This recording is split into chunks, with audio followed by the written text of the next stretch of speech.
Voilà, l'animation elle peut être soft, très coulée, ou au contraire saccadée avec de grandes amplitudes.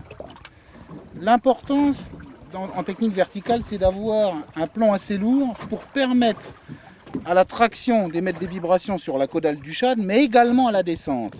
C'est très important parce que dans cette deuxième phase, c'est souvent là qu'intervient la touche. Donc être toujours concentré et vigilant lorsqu'on accompagne à la descente. En reprenant contact avec le fond, on remonte toujours sur l'animation, très soft, ou encore une fois, comme je vous disais tout à l'heure, saccadé avec de grandes amplitudes. En ce qui concerne l'animation pour le maigre, on va privilégier quand même des animations qui sont très près du fond, c'est-à-dire entre 0 et 50-60 cm au-dessus du fond. Surtout pour essayer de toucher les gros spécimens. A contrario, pour des poissons un peu plus actifs, plus petits, ou éventuellement les bars, on peut saccader et monter davantage sur 1 mètre, 1 mètre 50. C'est la base en règle générale pour démarrer une pêche verticale. Ici on pratique sur des fonds de 25-26 mètres de profondeur, donc on a monté entre 125 et 150 grammes de plomb en tête. Encore une fois, pour bien sentir son leurre, prendre contact avec la descente toujours. Hop, contact, on remonte, on raccompagne à la descente, contact sur le fond, on remonte, très facile. Lorsqu'on a compris le principe, tout le monde peut pêcher avec de cette technique et de cette manière. Voilà. Touche, décroché. Décroché? Ouais. Voilà. Juste avant que je prenne contact avec le fond, j'ai eu la touche. Donc toujours bien concentré dans cette deuxième phase d'animation encore une fois.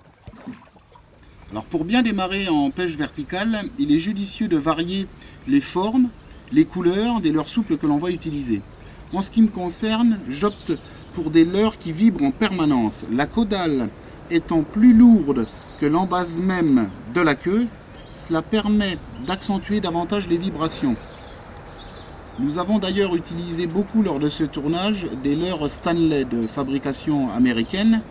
La texture très souple mais très dure en même temps pour parer aux dents des maigres et aux mâchoires très puissantes des bars. La particularité de ces shads, c'est d'émettre encore une fois beaucoup de vibrations. Nous utilisons aussi d'autres formes de shad avec une texture beaucoup plus souple, plus fragile néanmoins. Ils font la différence lors des journées très difficiles ou en l'absence totale de vent. Alors nous allons procéder à deux montages de shads différents et deux têtes différentes. Pour l'utilisation des leurres Stanley, j'utilise un petit emporte-pièce tout simple, bout de tube plastique avec un petit bout de papier de verre pour le rendre un petit peu coupant. On va positionner sur une des traces qu'il y a sur la tête du leurre. On force sur le leurre, le bout de tube fait en porte-pièce. De cette façon, on a un cintre qui est fait sur l'emplacement de la tête. On vient positionner ici, on utilise un plomb sabot en forme de tête de poisson. Nous reviendrons dessus sur les grammages tout à l'heure. On vient donc enfiler ici à l'intérieur, voilà, comme ceci. Voilà, on a positionné. On vient ensuite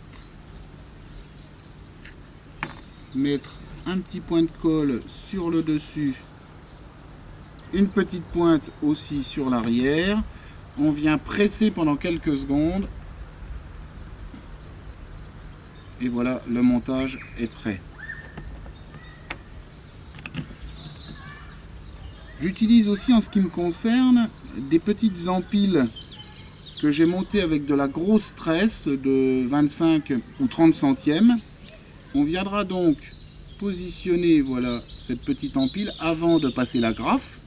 Alors on va essayer donc de plier en deux cette boucle, c'est-à-dire de venir comme ceci, avoir deux petites boucles qui sont côte à côte. La première boucle, on va la passer donc autour, voilà, et la deuxième dessus. On va venir tirer tout simplement, voilà. Et il suffira de passer l'anneau sur la tête pour pouvoir maintenir l'ensemble. Ici, on vient ensuite piquer sur le 3/4 arrière, comme ceci. Voilà. Et là, le montage est prêt. Alors pourquoi ce montage? Je vais me dire tout simplement pour éviter que les prédateurs prennent appui sur la tête plan B lorsque c'est rigidifié. C'est-à-dire que là, au moment de l'attaque, le leurre va donc partir d'un côté, l'hameçon de l'autre avec le poisson. De ce fait, le poisson ne prend pas appui sur la tête plan B. Et souvent, vous le verrez d'ailleurs pendant le tournage, les poissons ont le triple dans la gueule et le leurre souple est à l'extérieur de la gueule.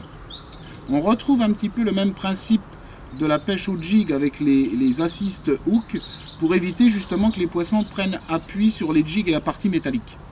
On a exactement la même chose ici avec le leurre souple et le triple.